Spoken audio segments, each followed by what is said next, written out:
الذين آمنوا اتقوا الله وقولوا قولا سديدا يصلح لكم أعمالكم ويغفر لكم ذنوبكم ومن يطع الله ورسوله فقد فاز فوزا عظيما أما بعد فإن أصدق الحديث كتاب الله وخير الهدي هدي محمد صلى الله عليه وسلم وشر الأمور محدثاتها وكل محدثة بدعة وكل بدعة ضلالة وكل ضلالة في النار.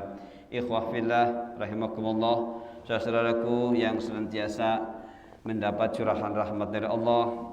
Alhamdulillah Allah masih pertemukan kita kembali di majlis ilmu ini. Mudah-mudahan pertemuan kita adalah pertemuan yang dirahmati. Saudaraku yang dimuliakan Allah, kita akan bahas pada kesempatan pagi ini teguh pendirian. Teguh pendirian ini adalah merupakan sesuatu sifat yang mulia yang Allah berikan kepada para penolong Allah, para wali-wali Allah. Tapi sebelum kita bahas ini, mereview sedikit pertemuan sebelumnya supaya nyambung.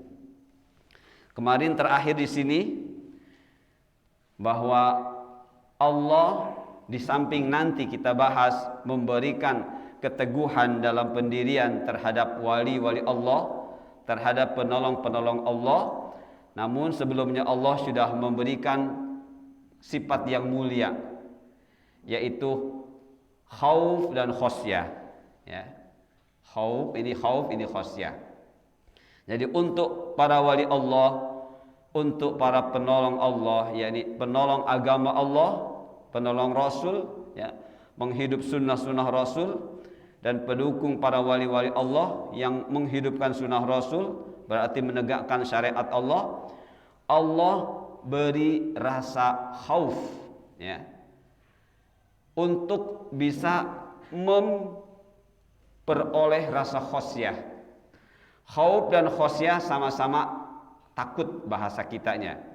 Namun ada perbedaan, ya. Kalau khauf itu kita takut kepada yang kelihatan oleh mata kita, baik langsung atau dengan alat, ya, itu khauf. Sehingga dengan kita tahu agar hilang rasa takut, khauf ini kita bisa menghindar. Dan ini dimaksudkan adalah takut kepada azab Allah, seperti itu. Sedangkan khosyah adalah kita takut kepada yang kita takuti, tapi yang kita takuti ini tidak bisa terdeteksi dengan mata kita ataupun alat, ya, alat-alat seperti itu. Nah, makanya khosyah ini adalah lebih tepat untuk Allah, ya. Khosyah ini lebih tepat untuk Allah. Sedangkan khauf ini adalah sebelum kepada Allah, kepada makhluk Allah dulu, yang berupa azab Allah. Seperti itu. Jadi di musim wabah ini, di masa wabah ini, kita bukan semata-mata takut kepada coronanya, bukan semata-mata takut kepada virusnya, tapi yang kita harus pahami, wabah adalah azab dari Allah yang bersifat masif, dan itu berupa penyakit yang menular. Itu yang harus jadikan catatan, teman-teman, ya. Jadi ulama dari dulu sudah mendefinisikan wabah itu adalah azab dari Allah untuk orang-orang yang menyelisihi syariat Allah, menyelisih sunnah Rasulnya, dan bersifat fisik. Jadi menimpa fisik, ya, menimpa fisik dan menular. Nah, hendaknya kita merasa takut dengan wabah tersebut. Karena kalau kita membiarkan wabah ini tanpa ada upaya membiarkan wabah memapar diri kita, berarti kita termasuk orang yang tidak takut kepada azab Allah, ya. Jadi orang yang takut ini, teman-teman, tidak bisa sempurna kecuali diikut sertakan kepada khauf ini roja, ya. Roja adalah harapan, seperti kata Umar bin Khattab, "Lau nada munadin fis sama. Ya ayyuhal insan, ya ayyuhan nas, innakum dakhilunal jannata kullukum. Kata Umar bin Khattab memberikan perandaian, andai berbicara kepada manusia, andai ada yang menyeru dari langit, ya. Seruannya ini, hai manusia, seluruhnya kalian masuk surga, illa wahidan, kecuali satu orang. Bagaimana respon Umar bin Khattab? Illa wahidan, kecuali satu orang, artinya satu orang yang tidak masuk surga. Maka Umar bin Khattab langsung menghadirkan di dalam dirinya rasa takut. La khiftu annahu ana, au la khiftu ayyakuna annahu huwa.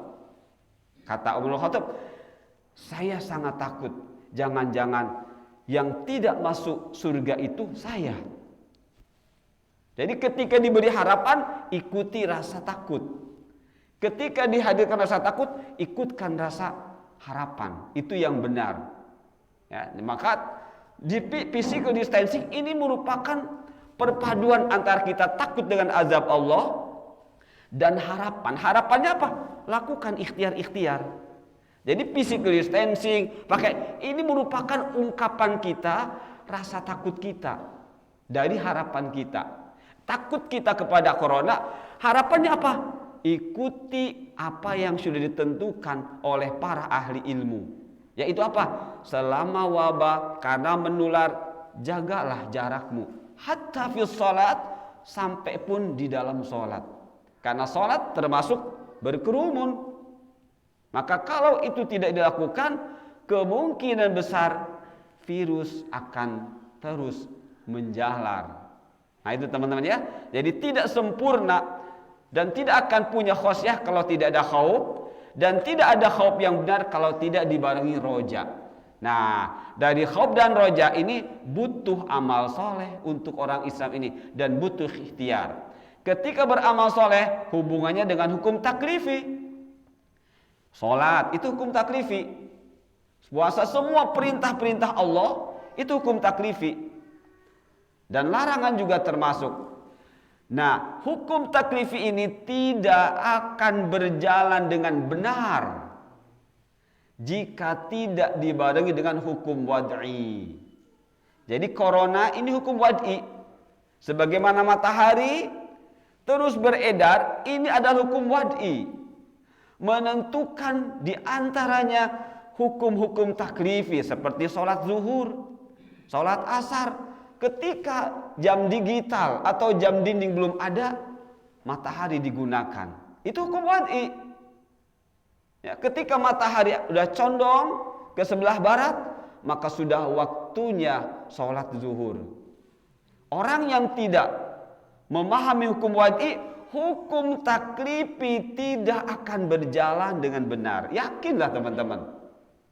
Ya, orang yang tidak paham hukum wad'i, dia akan mengerjakan hukum taklifi dengan penuh hawa nafsu dan pemaksaan. Gak bisa berdiri saat sholat karena tidak perlu mengerti hukum wad'i.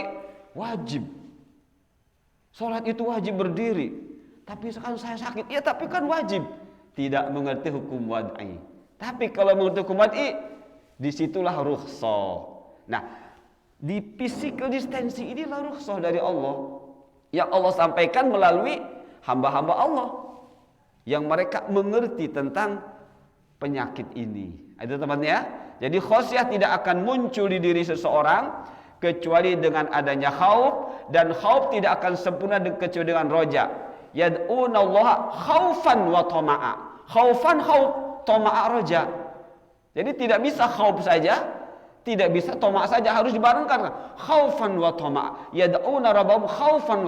Mereka berdoa memohon kepada Allah sebelum bentuk ibadah kepada Allah, khaufan dengan rasa takut, wa tama' dan roja. Itu teman-teman ya. Kemudian dari beramal saleh dan berikhtiar, itulah disebut dengan tawakal. Jadi tawakal yang sempurna bukan hanya ya Allah selamatkan hamba yang tidak. Lakukan apa yang bisa dilakukan. Nah sekarang pemerintah sudah memberi ikhtiarnya, jaga jarak, pakai masker, hindari kerumunan. Ini bentuk ikhtiarnya. Seperti itu ya. Nah, baik khosyah, khauf, roja dan tawakal semuanya adalah ibadah. Sedangkan ibadah adalah ada aturannya jelas, tegas. Ismun jami'un likulli ma yuhibbuhu Allah Ta'ala wa yardah minal aqwali wal af'ali atau a'mal al-zahir wal batinah. Jelas, ibadah itu adalah semua perkataan, semua perbuatan lahir batin Allah cinta, yang kemudian Allah pun ridho. Jadi cinta dulu baru ridho. Jadi kalau sudah ridho, hubungannya dengan pahala dan kemuliaan. Cinta hubungannya dengan amalannya. Jadi kalau orang ingin mendapatkan pahala dari Allah, kita harus berusaha mendapatkan ridho Allah. Untuk mendapatkan ridho Allah, lakukan yang Allah cintai. Itulah ibadah. Jadi ibadah tidak semau kita. Ibadah harus semau Allah. Ya, dan Al-Quran, hadis ini adalah semuanya adalah dasar-dasar kita beribadah, teman-teman. Nah, semuanya ibadah harus pakai ilmu. Ya, pakai ilmu. Rumah saja yang nanti akan ditinggalkan oleh kita setelah kita mati pakai ilmu. Pakai pondasi, berdiri tegak. Bagaimana ibadah yang akan terus bermanfaat hasilnya sampai akhirat? Bagaimana tanpa ilmu? Ya, jadi tidak boleh mengatakan ibadah nggak usah dalil-dalilan, yang penting yang sudah ada kerjakan. Tidak seperti itu. Itu pendidikan tidak cerdaskan. Ya, kita harus mencerdaskan umat Rasul ini dengan dalil, tapi istidlal. Tapi harus tepat kapan menggunakan dalil tersebut. Ya, tidak selalu dalil yang ini cocok untuk sekarang. Jadi diperlukan adanya istidlal, penggunaan dalil secara tepat sesuai situasi dan kondisi. Seperti itu teman-teman ya. Jadi hukum asal salat wajib berdiri. Tapi kalau sudah dia sakit, tidak mampu, dalil berdiri sudah tidak cocok lagi. Pakai dalil yang lain. Begitu juga di masa corona. Kalau di masa normal kita seperti ini, dan kita tahu ya, kesempurnaan sholat berjamaah, tapi bukan kesempurnaan sholat, bukan kesempurnaan sholat berjamaah. Adapun sholatnya tetap sah. Ya, di masa wabah ini, insya Allah karena kita mengikuti syariat Allah, strategi semua sudah Allah siapkan, insya Allah ya Allah berikan sebagaimana di masa normal. Teman-teman ya, jadi intinya khosyah adalah rasa takut yang maksimal, sok yang klimaks kepada Allah, yang tidak akan bisa dirasakan oleh seseorang kecuali dengan khauf, dengan roja dan tawakal. Dan semuanya adalah ibadah, dan ibadah harus pakai ilmu. Semuanya harus pakai ilmu. Baik teman-teman ya, melengkapi. Lihat hadis Rasulullah SAW yang diriwayatkan oleh Imam Muslim, Imam Ibnu Majah, Ahmad dan Ibnu Hibban. Kata Aisyah, an Aisyah anna Nabiyya sallallahu alaihi wasallam sami'a aswatan faqala ma hadha saut? Qalu an-nakhlu yu'abbirunaha. Faqala law lam yaf'alu la salaha falam yu'abbaru ama idzin fasara shisan fadzakaru lin-nabiy sallallahu alaihi wasallam faqala in kana syai'an min amri dunyakum fasya'nukum bi wa in kana min umuri dinikum fa ilayya. Ini kaidah dalam beramal ya. Kaidah itu adalah landasan hukum ya. Kalau rumah itu bangun pondasinya ya. Enggak ada pondasi ini udah roboh ya. Kita pun dalam beramal agama harus ada pondasi, disebut dengan kaidah ya. Seperti itu. Nah, artinya dari Aisyah berkata, Nabi sallallahu alaihi wasallam mendengar suara-suara ramai. Lantas beliau bertanya, suara apa ini? Di antara para sahabat menjawab, kurma ya Rasulullah sedang dikawinkan. Beliau bersabda, sekiranya mereka tidak melakukannya, kurma itu akan tetap baik. Nah, begitu ya. Tapi ini bukan melarang ya. Rasulullah bukan melarang mereka melakukan perkawinan pohon, bukan, ya. Rasulullah ingin menjelaskan saja, andai itu tidak dikawinkan saat itu mungkin buahnya masih bagus, seperti itu ya, sebagaimana adanya. Tapi karena dikawinkan ada perubahan. Tapi ini bukan sebuah larangan, ya. Lihat artinya, lihat terusannya. Sekiranya mereka tidak melakukannya, kurma itu tetap akan baik. Maka pada tahun itu para sahabat tidak lagi mengawinkan hingga kurma-kurma mereka rusak. Mereka kemudian menyampaikan hal itu kepada Nabi Sallallahu Alaihi Wasallam. Lantas beliau bersabda. Di sini teman-teman kaidahnya, ya. Di sini kaidah kita dalam beragama. Jika sesuatu itu menyangkut urusan dunia kalian, maka itu urusan kalian. Fasyanukum bih maksudnya fa antum a'lamu bih. Ya, di dalam hadis lain yang dimaksud fasyanukum bih fa antum a'lamu bih. Kalian lebih tahu. Jadi kalau masalah dunia lebih tahu. Sekarang virolog itulah ahlinya. Para medis itulah ahlinya. Fas'alu ahla dzikri in kuntum la ta'lamun. Tanya kepada mereka kalau memang kita tidak membidanginya. Nah, inilah kata Rasul, in kana syai' min amri dunyakum fasyanukum. Jika urusan dunia kalian lebih tahu. Nah, begitu ya. Insinyur bangunan lebih tahu bagaimana rumah ini, bagaimana masjid ini harus berdiri tegak. Ya. Seperti itulah teman-teman. Para dokter penyakit mereka lebih tahu. Ustadz mungkin lebih mengenal hadis-hadis. Tapi harus bersatu. Kul kullu ya'malu ala syakilati. Semuanya harus bersatu. Ya, tidak boleh saling menganggap hebat sendiri. Karena Allah jadikan manusia ini dalam keadaan masing-masing lemah. Tapi kelemahannya karena kekurangannya tadi untuk menjalin kekuatan. Seperti itu, ya. Maka kata Rasulullah, jika sesuatu menyangkut urusan dunia kalian, kalian lebih tahu. Tetapi jika menyangkut urusan agama kalian, maka kembalikanlah kepadaku. Apa maksudnya? Hidup ini sampai hari kiamat tidak akan lepas dari urusan dunia. Ya, tidak akan lepas urusan dunia. Disebutlah itu ada urusan fikih. Fikih ini tidak akan terselesaikan jika tidak dikembalikan kepada agama. Maka kembalikan kepada agama kata Rasulullah, akan selesai semuanya. Ya. Di dalam satu kaidah ulama mendefinisikan apa? Al-aslu fil asli ibahah. Segala sesuatu yang bersifat dunia itu boleh. Hatta yadulla dalil alal haram wal halal. Sampai ada dalil yang menghalalkan dan haramnya. Baik dalilnya secara nas, Al-Quran atau dalil akli. Ya, dalil akli, misalnya ngerokok. Dalil nas tidak kelihatan nampak. Ya. Tapi dari sana ada clue yang menunjukkan dalil-dalil akal. Ditelitilah oleh para medis. Oh, ternyata dari merokok ini asapnya begini. Itu dalil akli, berarti menunjukkan oh rokok berarti membahayakan. Nah, kalau sudah membahayakan, kembali ke hadis la darar wala dirar. Tidak boleh membahayakan orang lain, juga tidak boleh membahayakan diri. Nah, itu teman-temannya. Jadi inilah dimaksud di antara in kana syai'an min amri dunyakum fasyanukum bi wa in kana min umuri dinikum fa ilayya. Urusan agama kembalikan kepadaku kata Rasul. Urusan dunia kalian lebih tahu. Malam yatarattab 'ala dzunub, selama masalah yang kalian kerjakan tidak berujung dosa. Ya.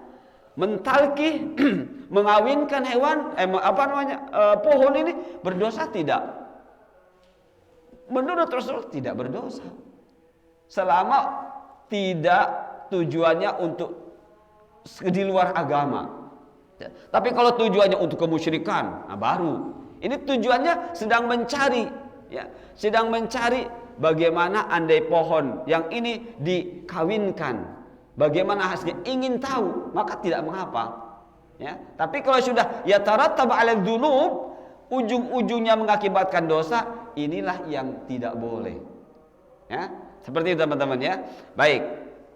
Kemudian lihat surah Al-Anbiya ayat 107. Wa ma arsalnaka illa rahmatan lil alamin. Surah Al-Anbiya. Dan tidaklah kami mengutus engkau yakni Rasulullah SAW melainkan untuk menjadi rahmat semesta alam. Nah, teman-teman, saya kumpulkan beberapa tafsir dari beberapa kitab tafsir, ya. Seperti itu. Nah, saya simpulkan saja, ya. Dari ayat ini, saya tidak perlu baca, saya simpulkan saja bahwa Rasulullah diutus untuk menjadi rahmat untuk seluruh khususnya manusia. Karena manusia adalah makhluk utama yang Allah perintahkan untuk beribadah. Ya.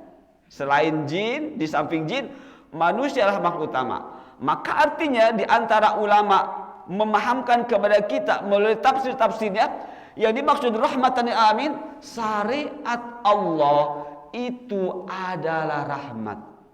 Ketika di antara manusia ada yang berselisih, tidak mau mengikuti syariat Allah, berarti dia tidak dalam rahmat Allah. Bisa dipahami teman ya? Jadi syariat Allah yang dibawa Rasul, yang sekarang kita mengenalnya dengan istilah sunnah. Sunnah itu adalah apa yang dipraktikkan Rasul dari syariat Allah, disebut sunnah atau millah. Nah, orang yang yukhalifus sunnah atau Rasul, yang menyelisihi sunnah-sunnah Rasul, menyelisih apa yang dipraktikkan di masa hidupnya, itu berarti menjauhkan dari rahmat Allah. Ya. Jadi orang yang tidak mengikuti syariat Allah, dia tidak akan mengikuti sunnah-sunnah Rasul. Berarti mereka sedang tidak dalam rahmat Allah. Na'udzubillah min dzalik. Baik ya, itu saja sebagai review. Sekarang kita akan membahas teguh pendirian. Ya. Jadi kita sedang membahas poin yang kelima dari 5 poin yang sudah kita siapkan dari ayat 7 surat Muhammad. Jadi kita membahas ayat 7 surat Muhammad sebagai ayat yang kita jadikan contoh tafakur kita. Ya. Dan tafakur adalah tanda hidupnya seseorang hatinya. Tanda hidup hatinya seseorang. Jadi orang ini hidup hatinya, akalnya sehat. Akalnya berfungsi bagi dirinya ketika dia melakukan tafakur. Dan tafakur tanda yang ke-7 yang sedang kita bahas. Ya. Tafakur adalah i'malul aqli fi ma'lumin, ya, lil husuli ila ma'rifatil majhul. Tafakur adalah menggunakan satu ilmu untuk memperoleh ilmu-ilmu yang lain. Dari ayat 7 surat Muhammad kita sudah mendapatkan banyak ayat dan hadis. Jadi jumlah banyak ayat dan hadis disebut dengan ma'rifatun. Sedangkan ayat 7-nya adalah disebut dengan ma'lumun. Jadi tafakur adalah i'malul aqli fi ma'lumin ala li husuli ala ma'rifatil majhul. Tafakur adalah menggunakan satu ilmu yang kita lihat, ya, atau yang kita dengar, ya, seperti itu, atau yang kita rasakan, terus dijadikan sebagai bahan untuk kita berpikir, dan dari sana kita memperoleh yang lainnya, baik ayat atau hadis atau ayat-ayat kauniyah yang lainnya. Inilah tafakur.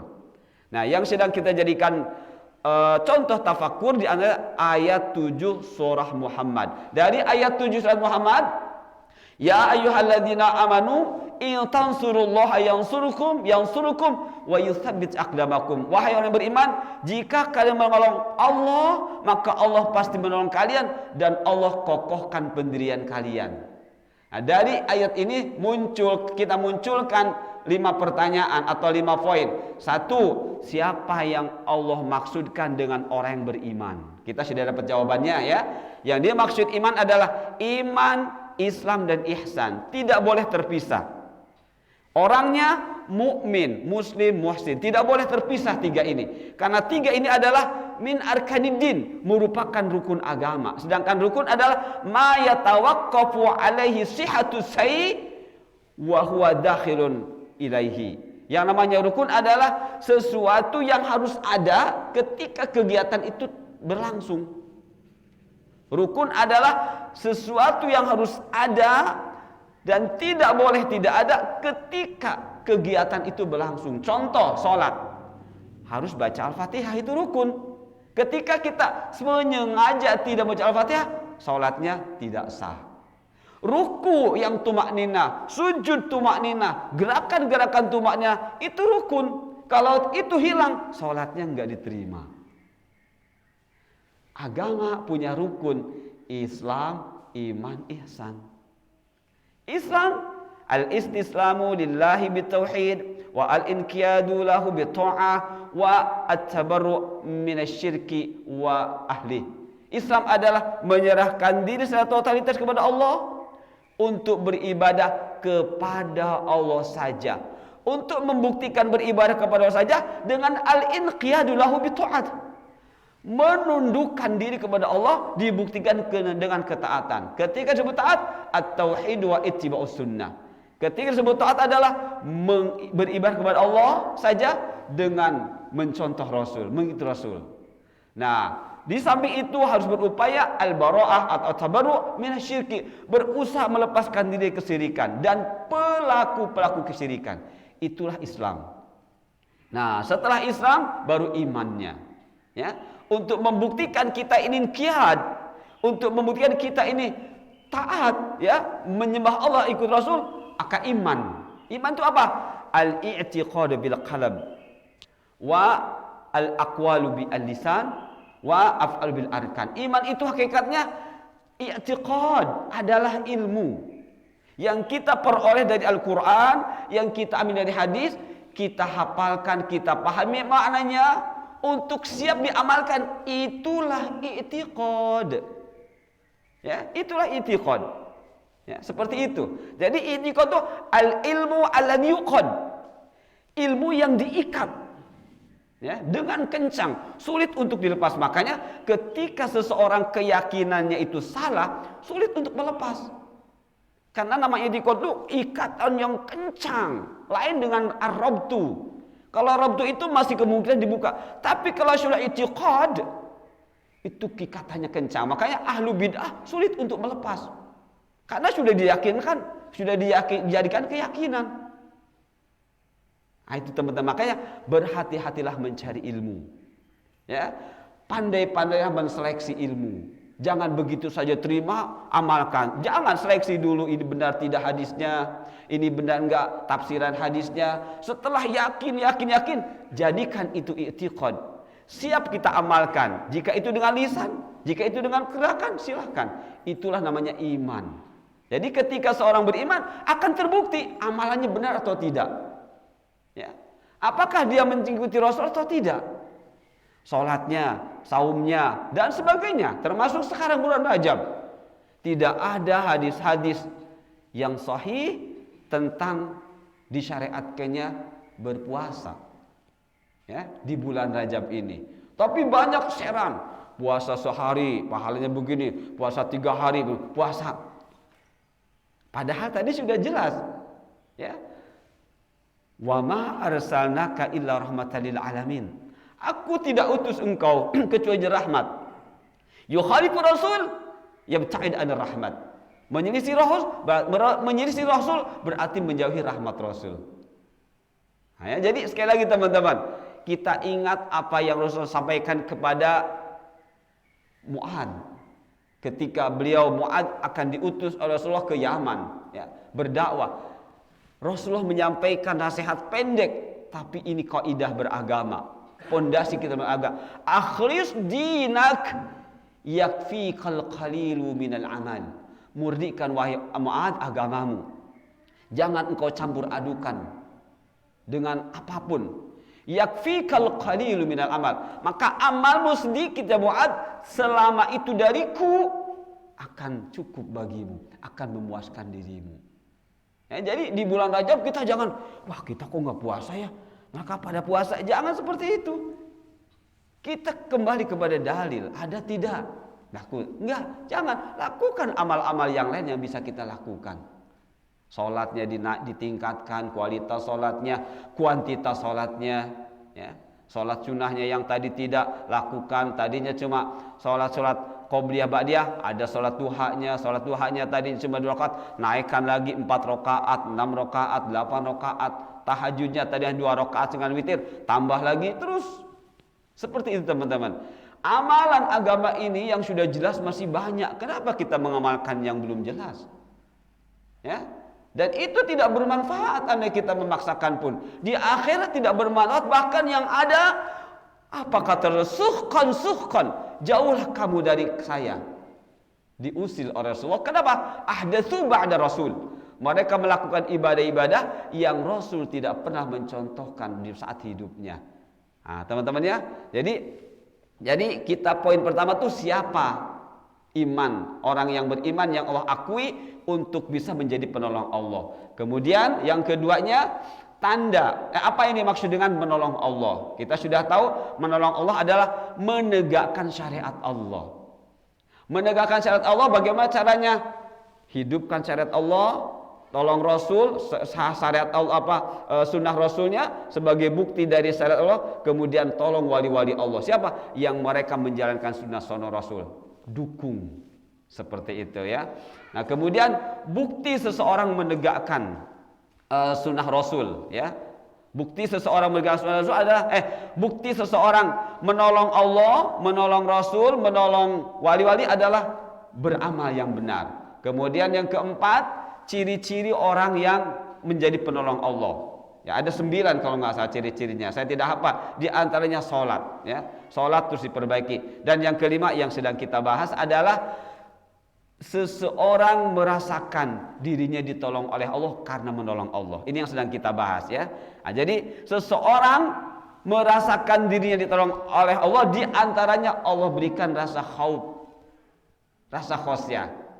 Ya, khauf, takut akan azab Allah. Takut salat saya diterima tidak ya? Ya, salat saya diterima tidak ya? Nah, ketika ada rasa takut salat saya diterima tidak, munculkan rasa harap. Harap adalah berarti saya harus mencari ilmu tentang salat. Itulah khauf yang ketika itu kita merasakan adanya perubahan dari amal-amal kita yang sebelumnya mungkin minimal menjadi bertambah, itulah khauf. Dan ketika sudah bertambah dengan ilmu yang benar, itulah khosyah. Ketika kita diingatkan, itu salah kawan, itu salah teman, dia protes, dia nggak siap diterima, nggak siap diingatkan, itu berarti ru'bu. Ya, jadi orang yang terkena penyakit ru'bu itu nggak mau diingatkan, ya, nggak mau diajak kepada yang benar. Diingatkan, itu nggak ada Rasul mencontohkan, masing-masing lah. Itu ru'bu teman-teman, hati-hati. Ya, ru'bu adalah penyakit hati yang membuat dirinya akan tidak bisa kenal syariat Allah dengan benar. Ru'bu adalah orang-orang yang mudah tersinggung dan a priori, ya, a priori ketika diajak belajar hadis yuk, gak mau. Itu a priori. Salatnya yang begini yang benar. Masing-masing aja, itu a priori teman-teman. A priori itu berasumsi seakan-akan dia tahu bahwa yang akan diterima itu adalah beda dengan yang dia sudah lakukan. Padahal beribadah dalam agama tidak boleh pakai asumsi, harus pakai ilmu. Asumsi itu dalam bahasa usul fikih az-zannu. Zannu itu sudah mendekati mungkin 80%, 70%. Ya. Tapi tetap di dalam agama beribadah tidak boleh pakai asumsi. Nah, mereka yang punya penyakit ru'bu itu dihantui oleh asumsi. Ya, diajak yang benar, nggak mau takut salafi, takut wahabi. Tapi tidak dicari tahu wahabi itu apa, salafi itu apa. Itu ru'bu namanya. Ya, jadi hati-hati jangan sampai kita terkena ru'bu. Ya, agama ini sudah jelas rahmatan lil alamin. Baik teman-teman, ru'bu penyakit orang-orang yang menyelisihi sunnah Rasul, ya. Sedangkan khauf dan khosyah adalah nikmat dari Allah untuk hamba-hambanya. ya, yang ingin menjadi hamba-hamba Allah, yang ingin diakui sebagai penolong-penolong agama Allah. Baik teman-teman, teguh pendirian. Ini adalah sifat yang terpuji yang Allah tanamkan di diri para penolong Allah atau di diri para wali Allah.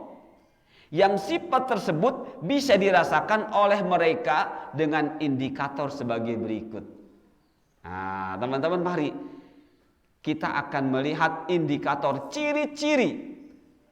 Apakah kita ini termasuk orang yang diberi keteguhan pendirian oleh Allah atau tidak? Ya, jadi teguh pendirian ini kita ambil dari sebuah ayat dari surat Muhammad yang sedang kita jadikan bahan tafakur kita. Dari kata yuthabbit, ya. Ya ayyuhalladzina amanu in tansurullaha yansurkum wa yuthabbit aqdamakum. Ya. Hai orang-orang yang beriman, jika kamu menolong Allah, niscaya Dia akan menolongmu dan meneguhkan kedudukanmu, meneguhkan pendirianmu. Yuthabbit, kata para ulama, ini adalah dari Allah. Tidak semata-mata kita berikhtiar. Jadi inilah karunia yang besar dari Allah yang Allah berikan kepada orang-orang yang mau menolong Allah, mau menghidupkan syariat Allah secara benar. Ya. Allah beri yuthabbit, ya, Allah teguhkan kedudukan. Nah, teman-teman, ini beberapa tafsiran yang saya bawakan. Saya bawakan beberapa tafsiran dari kitab-kitab tafsir, ada Al-Alusi, ada Al-Baghawi, ada At-Tabari, ada Fathul Qadir, ada Al-Baydawi, ada Aisar Tafasir, ada As-Sa'di, ada Awdahut Tafasir. Masih banyak kitab-kitab tafsir yang lainnya, tapi saya lihat insya Allah sama isinya. Ya. Dari tafsiran-tafsiran ini, ya, yang inilah merupakan indikator seseorang mendapatkan keteguhan pendirian dari Allah. Jadi kalau teman-teman nanti merasakan, alhamdulillah, berarti kita termasuk orang yang diberi oleh Allah keteguhan pendirian dalam apa? Dalam beragama. Nah, ini teman-teman sudah saya terjemahkan. Ya. Indikator seseorang dikaruniai teguh pendirian, sabat. Ya, para ulama tafsir, yusabbit ini sabat. Maksudnya apa? Istiqomah. Ya. Sabat artinya istiqomah. Kita membahasakannya tidak mengapa dengan teguh pendirian, ya. Tidak mudah goyah, tidak mudah terprovokasi, tapi dengan ilmu yang benar. Jangan sampai dengan ilmu yang tidak benar. Kalau bertahan dalam ilmu yang tidak benar, itu namanya bukan istiqomah. Ya. Bukan istiqomah. Kalaupun tetap menggunakan istiqomah, harus tambahi istiqomah fisu, istiqomah dalam keburukan. Tapi ketika dalam kebaikan cukup istiqomah saja. Ya. Ayo teman-teman, ya. Jadi indikator ciri-ciri seseorang itu telah dikaruniai teguh pendirian. As-sabat, istiqomah adalah satu, Allah menguatkan mereka serta membimbing mereka untuk istiqomah dalam ketaatan. Taat. Ya. Taat, jangan lupa teman-teman. Ketika disebut taat, dua kata kunci, at-tauhidu wa ittiba'us sunnah. Sudah segitu. Ketika disebut taat adalah at-tauhid, beribadah menyembah Allah saja.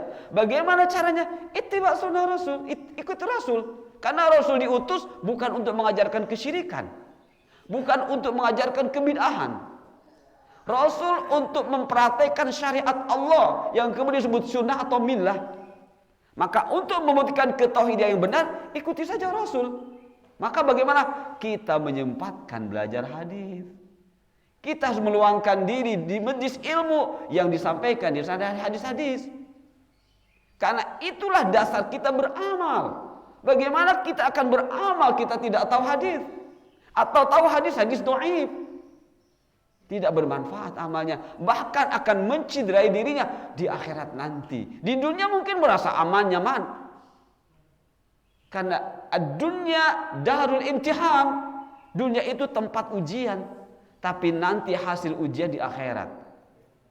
Nah, ya, hasil ujian di akhirat. Maka ketika seseorang berusaha untuk mengoreksi amal-amal ibadahnya untuk sesuai dengan yang Rasul contohkan, itu berarti dirinya sudah mendapat dari Allah karunia berupa sabat, berupa istiqomah, ya. Salatnya perbaiki terus, ya. Seperti itu. Kualitas salatnya baik, sebagaimana sudah kita bahas, salat yuhafidu ala salawat. Kata Allah, jaga salat. Ulama dalam tafsir-tafsirnya memberikan 5 atau 6 kriteria. Orang menjaga salat, pertama wudu. Wudunya perhatikan, harus wudu yang benar. Kemudian setelah itu kaifiyah salat, tata cara salatnya. Ya. Setelah itu waktu salat. Ya. Kemudian makanu salat, tempat salat.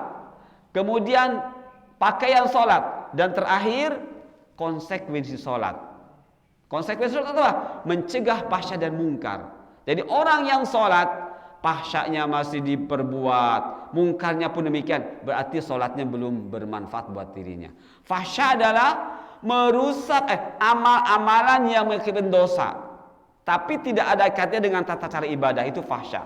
Sedangkan mungkar adalah dosa-dosa yang berkaitan dengan tata cara ibadah, melakukan kebid'ahan, itu mungkar. Walaupun kita mengklaimnya ibadah, memang itulah bid'ah, itu adalah mengklaim itu ibadah. Kenapa? Karena dengan itu bisa mendekatkan kepada Allah. Padahal harus tidak mencontohkan. Itulah bid'ah namanya. Ya. Kalau pesawat terbang bukan bid'ah.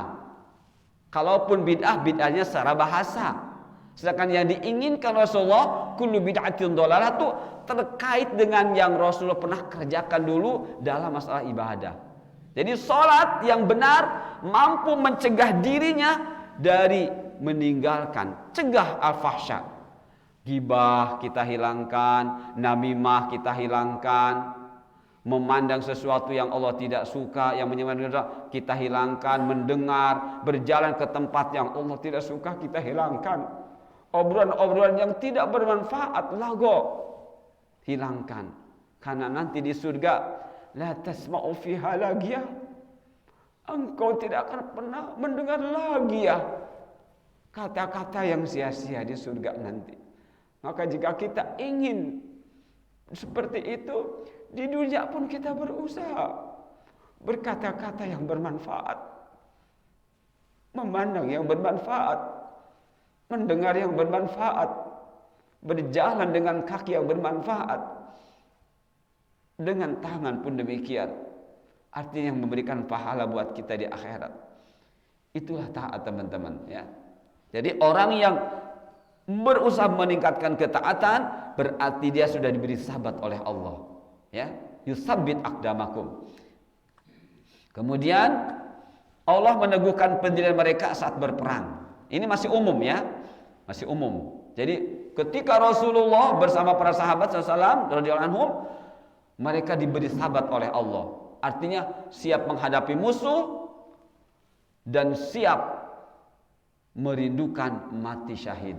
Sedangkan musuhnya orang-orang kafir, mereka tidak punya sahabat, yang ada ar-ru'bu, ya, gentar mereka menghadapi tentara muslim, ya. Nah, begitu pula orang-orang yang sekarang, ya, walaupun mereka mengaku muslim mukmin, ya, walaupun sedang tidak berperang secara fisik seperti zaman Rasul, tapi ketika dia tidak mau belajar agama dengan benar, cukup dengan yang sudah ada yang itu sebenarnya tidak benar, itulah ru'bu. Ya, jadi ru'bu itu tidak harus persis ketika berada di medan perang. Ya, tapi kita pun sebenarnya sedang di medan perang, cuma cara perangnya berbeda dengan zaman Rasul. Karena sekarang sudah mukmin semuanya, maksud saya sudah muslim semuanya. Ya, sudah muslim semuanya, tapi mereka ada yang memperjuangkan untuk menjadi mukmin, muhsin, ada yang cukup muslim saja. Nah, yang muslim saja tidak diberi mukmin dan muhsin, itulah bisa kena ru'bu, terpapar ru'bu sangat mudah sekali. Ya, jadi orang-orang yang tidak berusaha memukminkan dari keislamannya dan memuhsinkan, itu akan sangat mudah terpapar ru'bu. Ya, tadi saya sudah contohkan, belajar yuk, ngaji yuk di sana. Enggak mau, itu kan Wahabi, itu kan Salafi, itu ru'bu. Ya, banyak yang seperti itu, ya. Jadi kata-kata Wahabi, Salafi itu kayak sudah jadi momok atau jadi stigma. Tapi mereka tidak mau cari tahu Wahabi apa, Salafi apa, itulah ru'bu, teman-teman.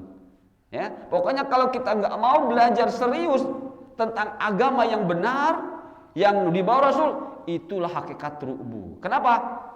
Ru'bu adalah penyakit hati yang Allah berikan kepada man yukhalifu syariatihi, yang menyelisih syariat Allah, berarti menyelisih sunnahnya. Yang kedua, meneguhkan yang ketiga, Allah membimbing mereka untuk beramal yang diridhoinya. Kalau makna ridho apa teman-teman? Tadi Allah, ketika Allah ridho kepada hambanya adalah ityan ta'zim wa ityanus thawab. Ketika Allah ridho kepada hambanya, berarti Allah memuliakan hambanya, dan Allah beri pahala. Kita bertanya, seperti apa Allah memuliakan hamba? Dan seperti apa Allah memberikan pahala? Memberikan pahala. Ada perubahan dalam beragama. Ya, kebiasaan-kebiasaan beramal agama yang tadinya salah, mulai dia berubah. Mulai dibuang yang salahnya. Dia cari yang benar. Itu berarti dia dalam keridhaan Allah. Kenapa? Yang dia perjuangkan berpahala, berpahala, berpahala. Tapi yang dia lakukan, ketika dia dilakukan bertentangan, nggak dapat pahala, yang ada dosa. Begitu teman ya. Jadi Allah membimbing mereka untuk beramal yang diridhai. Artinya untuk beramal yang ada contohnya. Seperti itu. Dan dia beramal yang contohnya mengharapkan pahala dari Allah, maka Allah akan beri pahala. Tapi kalau dia beramal tidak ada contoh Rasulullah, berarti Allah pun tidak akan memberi pahala. Nah, ya. Jadi ketika seseorang terus berusaha mengoreksi mana amal yang ada contoh yang tidak, yang ada contohnya kita kerjakan, itulah berarti bimbingan Allah terhadap mereka. Ya, indikasinya seperti itu. 4. Allah meneguhkan diri mereka saat berperang, sama meneguhkan diri mereka di atas Islam atau diselamatkan kelak saat menyeberang di atas sirat. Ini Fathul Qadir. Kemudian Allah meneguhkan diri mereka dalam menegakkan kebenaran Islam, ya, dan dalam memerangi orang-orang kafir. Kemudian Allah meneguhkan diri mereka dalam menghadapi musuh di medan perang. Kalau di masa perang, kalau tidak berarti dengan orang-orang yang munafik seperti itu, ya, ahlu bid'ah dan sebagainya. Kemudian Allah mengikat sifat sabar dan tumakninah pada hati-hati mereka. Teman-teman sudah tahu sabar dan tumakninah ini, ya, beda dengan sakinah. Sabar itu lebih ke amal-amal yang pakai ilmu, itu sabar. Teman-teman, selama beramal pakai ilmu, itulah hakikat sabar. Ya, karena ulama mendefinisikan sabar adalah as-sabru habsun nafsi ala ma yaqtadihi al-aql wasyar'u. Sabar adalah memposisikan diri kita, lahir batin kita dengan akal. Akal itu hakikatnya apa? Hati yang sudah berisi ilmu yang benar, itu disebut akal. Ketika tidak benar ilmunya, belum disebut akal. Nah, ketika diri kita mengikuti yang ada dalam akal kita, yaitu ilmu dan Al-Quran hadis, yang itu adalah syariat sumbernya, itulah sabar. Ya, beramal dengan ilmu itulah sabar. Nah, tumakninah merasa tentram dengan ilmu. Lahirnya memunculkan rasa sakinah. Ya, jadi sakinah itu munculnya dari tumakninah. Ya, ketenangan yang bisa dirasakan oleh fisik dan ruh dengan adanya ilmu yang disebut dengan tumakninah. Ya, jadi kita ini akan tenang dengan ilmu. Nah, melahirkanlah sakinah seperti itu. Jadi kalau teman-teman sholat begini, selama pakai ilmu tenang aja, jangan takut. Tuh sholatnya sholat Wahabi begitu tuh. Ya, sholatnya Wahabi, sholatnya Salafi itu begitu. Kita tenang aja, kenapa? Alal ilmi bil ilmi. Seperti itulah namanya tumaknina, ya. Makanya ketika kita sholat tumaknina, ya, itu artinya Rasulullah mengajarkan ruku dengan ilmu seperti itu. Jangan bangkit dulu selama persendian belum lurus, belum menempati posisinya. Itulah tumaknina, memposisikan dengan ilmu yang dari Rasul. Ya tidak, tumaknina, biarkan persendian menempati posisi semula. Itu tumaknina. Jadi tumaknina itu ketenangan, ketepatan dengan ilmu. Hasilnya sakinah. Setelah sholat, alhamdulillah. Tapi tetap Allah mengajari Rasul istighfar dulu. Ya, khawatir tadi ada kekeliruan, ada kesalahan. Seperti itu teman-teman. Ya. Kemudian terakhir dari tafsir Awdahi Tafasir, Allah membimbing mereka dalam memerangi hawa nafsu. Ya, jadi orang yang hawa nafsunya berusaha oleh dirinya dicegah, berarti itu pertolongan dari Allah. Ya, dulu mohon maaf misalnya sangat menggandrungi musik. Musik itu termasuk hawa nafsu. Saya tinggalkan. Berarti itu mendapat sahabat dari Allah. Ya, mendapat sahabat dari Allah. Pokoknya apa yang berkaitan dengan hawa nafsu dikurangi atau dibuang, berarti mendapatkan sahabat dari Allah. Baik teman-teman, lihat ayat dari surah Ali Imran. Fa'atahumullahu thawabad dunya wa husna thawabil akhirah wallahu yuhibbul muhsinin. Karena itu Allah memberikan kepada mereka pahala di dunia dan pahala yang baik di akhirat, dan Allah mencintai orang-orang yang berbuat kebaikan. Ini ayat masih ada kaitannya dengan ayat yang tadi, ya. Ini ayat masih ada kaitannya dengan ayat yang tadi, ya, bahwa Allah memberikan pahala di dunia untuk orang-orang yang tadi, yang menolong Allah, menolong agama Allah, menolong Rasul dan wali Allah. Apa yang dimaksud thawabad dunia? Pahala dunia ini. Yang dimaksud pahala dunia adalah an-nusrah wal ghanimah. Allah memberikan ru'bu kepada musuh, ya, dan memberikan kekuatan. Itu namanya nusrah saat perang. Ghanimah harta rampasan perang. Qahrul adu, bisa mengalahkan musuh. Wasana wal jamil, mendapat pujian dari Allah. Seperti kalau meninggal mati syahid. Tidak meninggal tetap mereka adalah penolong-penolong Allah, ya. Wansirahus sadar, dadanya lapang. Binuril iman, dengan keimanan. Wazawali zulumat, dan dihilangkan oleh Allah dari dirinya kezoliman dan kesubhatan. Zolim ada 4, ya. Di dalam tafsir Al-Quran, ulama menerangkan zolim ada 4. Zolim kepada Allah, zolim kepada Rasul, zolim kepada diri, dan ke semua makhluk. Jadi zolim dalam Al-Quran ada 4. Zolim kepada Allah berarti tidak mengikuti syarat Allah, zolim kepada Allah. Zolim kepada Rasul, tidak begitu Rasul, zolim kepada Rasul. Zolim kepada diri, berarti tidak mengikuti apa yang dibawa Rasul. Seharusnya dia beribadah dengan benar, tapi dia nggak mau. Itu zolim kepada diri. Kalau orang zolim kepada diri, otomatis dalam kepada Allah dan Rasul. Zolim kepada umat yang lain. Allah menyediakan makanan dari pohonan, dari ini, untuk hambanya yang beribadah kepada Allah. Ketika itu dimakan oleh orang kafir, Allah tidak ridho, ya. Jadi Allah sudah sediakan makanan, minuman melalui tumbuh-tumbuhan, hewan, itu disediakan untuk hamba-hambanya beribadah kepada Allah. Maka ketika kita tidak beribadah dengan benar, kita sedang zolim kepada makhluk-makhluk Allah yang Allah sediakan buat kita. Nah itu teman-teman ya. Jadi zalim ada 4, zalim kepada Allah, zalim kepada Rasul, zalim kepada diri, dan makhluk Allah yang lainnya. Nah jadi orang yang diberi sabat oleh Allah, diberi pahala dunia, di antaranya dihilangkan oleh Allah kezaliman dari dirinya, syubhat-syubhat, kafarah, ma'asi, wassayiat, dan Allah hapus dosa-dosa dari penentangan, dari maksiatnya kepada Allah. Seperti itu. Sudah pukul, subhanallah, ini masih banyak teman-teman. Satu ayat lagi saja dulu. Mohon maaf. Faman yuridillahu an yahdiyahu yashrah sadrahu lil Islam wa man yurid an yudillahu yaj'al sadrahu dayyqan harajan ka'annama yas'adu fis sama. Kadzalika yaj'alullahu rijsa 'alal ladzina la yu'minun. Barang siapa yang dikehendaki oleh Allah akan mendapatkan hidayah, maka Allah akan membuka